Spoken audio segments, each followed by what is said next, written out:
Recording by sound music. सब कहते हैं महाकाल बम भोले, शिव जी को पसंद है बांगोल। शिव मस्ती में डोले हर हर बम बोले, शिव के नाग गले में डोले।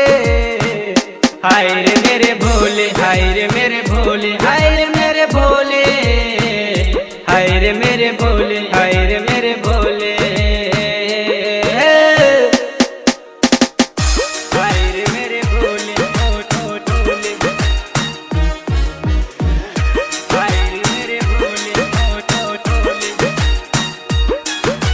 भस्म में भभूति लगाते हैं, कैलाश पे डमरू बजाते हैं। शिव भस्म में भभूति लगाते हैं, कैलाश पे डमरू बजाते हैं। लेके गांजा के सुट मारते हैं, गोटे गोटे सब बोल बम बोले। हाय रे मेरे भोले, हाय रे मेरे भोले, हाय रे मेरे भोले, हाय रे मेरे भोले, हाय रे मेरे भोले।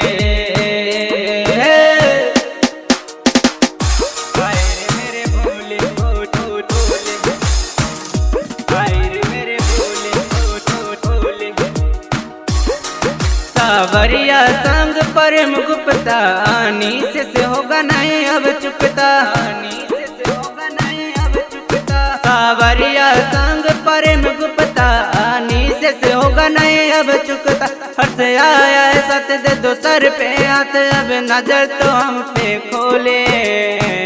हाय रे मेरे भोले, हाय रे मेरे भोले, हाय रे मेरे भोले, हाय रे मेरे भोले, हाय रे मेरे भोले।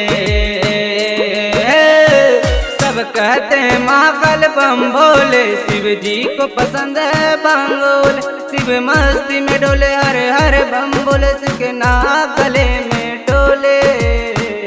हाय रे मेरे भोले, हाय रे मेरे भोले, हाय रे मेरे भोले, हाय रे मेरे भोले, हाय रे मेरे भोले।